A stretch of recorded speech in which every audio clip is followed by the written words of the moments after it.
مبالغہ آرائی کرتے ہیں. اگر آپ کو اپنے گھر میں خاندان میں کہیں شادی بیاہ پہ بھی کوئی فوجی افسر ملتا ہے کرنل بریگیڈیئر, تو وہ جو کوئی بھی آپ کو کہانی کسی بھی چیز کے بارے میں بتاتا ہے, خواہ وہ ترقیاتی منصوبہ ہو یا کسی سیاستدان یا میڈیا پرسن کے بارے میں کوئی بات کرتا ہے, تو فوری طور پہ کم از کم 10 کے ہندسے سے اس کی تمام فیکٹولوجی کو ڈیوائڈ کر دیا کریں, تب آپ کو کوئی تھوڑی سی حقیقت پتہ چلے گی وہ کیا کچھ کہہ رہا ہوتا ہے. بیکاز یہ سب جھوٹ سنتے ہیں, جھوٹ کو آگے پھیلاتے رہتے ہیں, ہر وقت جھوٹ بولتے رہتے ہیں. اب ذرا ڈی جی صاحب کی لاجک دیکھیں کہ یہ 12 سیٹیں جو ہیں اس کا کشمیر کے کاز کے ساتھ تعلق ہے, اس لیے اس کو پیچھے سے ہندوستان اس کو اٹھا رہا ہے. تو آپ 12 کی 6 کر دیں, 6 کے بجائے 4 کر دیں, 4 نہیں کرتی 3 کر دیں, 3 نہیں کرنی 4 کر دیں, 5 کر دیں. یہ سیٹیں تو بیسکلی طور پہ ایشو ڈیموگرافی کا ہے اور اس کی اوور ریپرزنٹیشن کا ہے. آپ کے پاس اتنے لوگ ہی نہیں ہیں جس کی بنیاد کے اوپر آپ نے 12 سیٹیں الیکٹ کی ہیں. کشمیر کی لیجسلیٹو اسمبلی میں صرف ڈائریکٹلی الیکٹڈ 33 لوگ ہیں, 12 سیٹیں آپ یہاں سے بھیج دیتے ہیں. پھر آپ کے انڈائریکٹلی الیکٹڈ لوگ ہیں, وہ کر کے آپ نے 53 کی جو اسمبلی بنائی ہے اس کو آپ ٹوٹلی ان 12 سیٹوں کی مدد سے مینیج کرتے ہیں. اور اگر آپ کو نومینل جو کشمیر کے تشخص کے لیے آپ کو یہ 12 سیٹیں چاہیے, تو 12 سیٹوں کو ایگزیکٹو اتھارٹی نہ دیں, آپ 12 سیٹوں سے منسٹر منتخب نہ کریں. آپ تو ایسے ان نون لوگ جن کا کشمیر سے کوئی تعلق نہیں ہے ان کو ان سیٹوں پہ الیکٹ کر کے آزاد کشمیر میں لاتے ہیں, وہاں کی حکومتیں بناتے ہیں, گراتے ہیں. اور لوگ اگر بھول گئے, کیونکہ لوگ بڑے معصوم ہیں, ان کو شاید یاد نہ ہو کہ یہ 12 سیٹیں ہمیشہ سے نہیں ہوا کرتی تھیں. کشمیر کا تو ایشو 47-48 سے چل رہا ہے. یہ 12 سیٹیں تو ذوالفقار علی بھٹو کی حکومت میں ارلی 70s میں کہیں 72 وغیرہ میں بنائی گئیں, اور مقصد یہ تھا کہ سردار عبد القیوم خان جو تھے ان کی جو حکومت تھی قیوم خان کی, اس کو کمزور کرنے کے لیے بھٹو صاحب نے ان سیٹوں کو انٹروڈیوس کیا. اب یہ کہہ رہے ہیں کہ کشمیر کاز سے ریلیٹڈ ہے. بہرحال انہوں نے پورا کا پورا کٹا جو ہے وہ ہندوستان کے پلے میں ڈال دیا. انہوں نے یہ جو کچھ بھی ہوا ہے آزاد کشمیر میں یہ ہندوستان کروا رہا ہے, اور ہم نے اس صورتحال کو سنبھال لیا. میں نے اپنے ایک پچھلے ولاگ میں جب اس کا ذکر کیا تھا تو میں نے کہا تھا کہ آزاد کشمیر کی باڈی پالیٹک کے اندر ہندوستان کو کبھی بھی پولیٹیکل سپیس ملی ہی نہیں. یہاں نیریٹو اس قسم کا تھا, لوگوں کی جذباتی کیفیت اس قسم کی تھی, وہ اتنے پرو پاکستان تھے, وہ اتنے نیشنلسٹ تھے, ان کے آپ مظاہرے دیکھیں, سارا کا سارا کشمیر کا کاز برطانیہ میں یورپ میں تو انہی لوگوں نے اٹھایا ہوا تھا. تو وہ تو انہوں نے کبھی کوئی اس نیریٹو کے اندر کبھی ہندوستان کو سپیس ملی ہی نہیں. اب D G I S P R اور ان کی کولیگز نے اپنی حرکتوں اور اپنے ایکشنز کے نتیجے میں آزاد کشمیر کے طول و عرض میں ایک جذباتی کیفیت ایسی پیدا کی ہے کہ کل کلاں کو اگر ہندوستان اس میں انویسٹمنٹ جو ہے وہ کرنا چاہے تو وہ اس میں انویسٹمنٹ جو ہے وہ کر سکتا ہے. اب میں ایک اور چیز کی طرف آتا ہوں جس کا میں پہلے آپ کو ٹویٹ دکھانا چاہ رہا تھا, لیکن میرا خیال ہے کہ اس کا ٹویٹ دکھانے کی کوئی خاص ضرورت نہیں ہے, اور اس کا تعلق جو ہے وہ محترمہ Aleema Khan, Imran Khan, former prime minister Pakistan جناب عمران خان کی ہمشیرہ محترمہ علیمہ خان صاحبہ نے جو ٹویٹ کیا تھا, جس میں انہوں نے رد کیا ان تمام افواہوں کو اور جو عمران خان کی صحت کے حوالے سے ہیں, اور انہوں نے کہا کہ یہ ایک ڈس انفارمیشن کیمپین ہے, ایجنسیز اس قسم کی کیمپین رن کرنے میں بڑی ماسٹر ہیں. میں نے اس کو ذکر کیا تھا پچھلے ولاگ میں, بڑا میں مفصل اس کا کامنٹ کیا تھا, لیکن چونکہ جیسے کہ میں نے آپ کو شروع میں کہا ہے کہ اس کو بہت کم لوگ دیکھ سکیں اور وہ ایک امپورٹنٹ ڈسٹنکشن ہے عمران خان کے حوالے سے, تو میں دوبارہ اس کو تھوڑا سا ایکسپلین کرنا چاہتا ہوں. محترمہ علیمہ خان کی لاجک یہ ہے, ان کی منطق یہ ہے کہ عمران خان ساری عمر ایک ایتھلیٹ رہے ہیں, ان کی صحت بہت اچھی ہے اور ان کا بلڈ پریشر تو عام آدمی سے کم رہتا ہے. وہ بالکل صحیح کہتی ہیں, نہ صرف ان کا بلڈ پریشر کم رہتا ہے, میری انڈرسٹینڈنگ ہے, میں نے سنا تھا, یہ انہوں نے بتایا تھا مجھے کسی اسٹیج پہ عمران خان نے, کہ ان کی پلس جو ہے وہ بھی کم رہتی ہے, جس کو میڈیکل ٹرم میں سائنس بریڈیکارڈیا کہتے ہیں. اور ایتھلیٹس کا جو نارمل آدمی کا اگر پلس 72 یا 80 ہوتی ہے تو ایتھلیٹس کی پلس جو ہے وہ اتنی کم بھی ہو سکتی ہے, 50-52 ہوتی ہے. تو عمران خان کی بھی پلس بڑی کم ہے اور ان کا بلڈ پریشر بھی بڑا کم رہتا ہے, اس لحاظ سے وہ بڑے ہیلدی. لیکن وہ بات ہے 2023 سے پہلے کی. اب یہ وہ عمران خان ہیں جو قید و بند کی صعوبتوں اور مشکلات میں ہیں, وہ بہت ایک ہیجان کا شکار ہیں, ان کو ہونا چاہیے, وہ بہت سٹریس میں ہیں.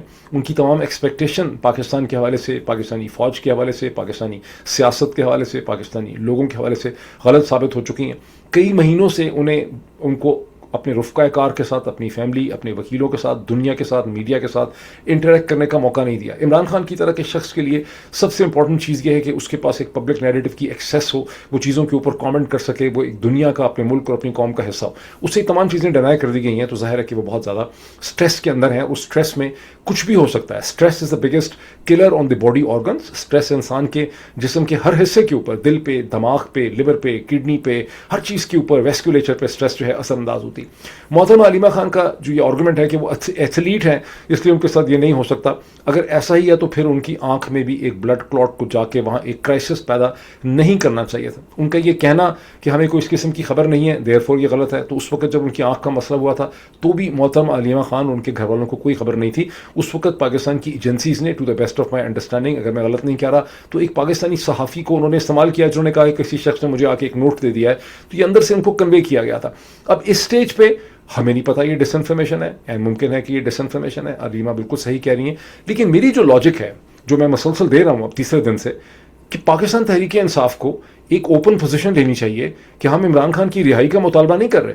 ہم کہہ رہے ہیں کہ عمران خان کو ہاسپٹل میں، ایک انڈیپینڈنٹ ہاسپٹل میں فزیشنز کے ایک بورڈ تک ایکسیس دی جائے جس میں ان کے اپنے مالک بھی شامل ہوں. اس میں امریکہ سے بھی بہت سے فزیشنز آ سکتے ہیں. ان کو کچھ دن کے لیے کم از کم اگر آپ مستقل بنیادوں پہ ان کو شفا انٹرنیشنل میں شفٹ نہیں کرتے تو کچھ دن کے لیے خدا را فارمر پرائم منسٹر پاکستان کو، بلکہ 2 دفعہ جیتا ہوا پرائم منسٹر ہے، اسے آپ شفا انٹرنیشنل میں شفٹ کرتے ہیں. 74 برس کی اس کی عمر ہے، اس کی اہلیہ جو ہیں وہ بہت زیادہ بیمار ہیں، ہم مسلسل سن رہے ہیں. اور وہاں پر ان کے تمام سسٹمز کا ایک انالیسس اور ایگزامینیشن ہو جائے گا. ان کی برین سکینز ہو جائیں گے، ان کے کارڈک سکینز ہو جائیں گے، ان کی کارڈیوگرافی ہو جائے گی، ان کی کڈنی دیکھ لی جائے گی، ان کے بون اینڈ ویسکولیچر کو دیکھ لیا جائے گا، ان کے بلڈ کی کیا کیفیت ہے وہ دیکھ لی جائے گی. بلڈ پریشر تو 5 منٹ کی بات ہے. اس پہ کیوں نہیں پاکستان تحریک انصاف سٹینڈ لے پا رہی؟ کیوں خیبر پختونخوا کے چیف منسٹر سہیل آفریدی اور ان کی کیبنٹ اس پہ سٹینڈ نہیں لے پا رہی؟ ان کے منسٹرز اس پہ سٹینڈ کیوں نہیں لے پا رہے؟ کیا وجہ ہے کہ یہ باقی سیاسی جماعتوں سے صرف ایک سنگل پوائنٹ ایجنڈے پہ رابطہ نہیں کر رہے؟ کیوں یہ پی ایم ایل این کے ساتھ، پی پی پی کے ساتھ مختلف جگہوں پہ یہ بات نہیں کر پا رہے؟ یہ میری سمجھ سے باہر ہے کہ میں سمجھتا ہوں کہ اس میں بڑی لاجک ہے، اور یہ چیز میں دوبارہ آپ کو ایکسپلین کرنا چاہتا تھا. ایک بار پھر آپ سے ریکویسٹ کروں گا کہ میرے پیٹرن پیج کو ضرور جوائن کریں.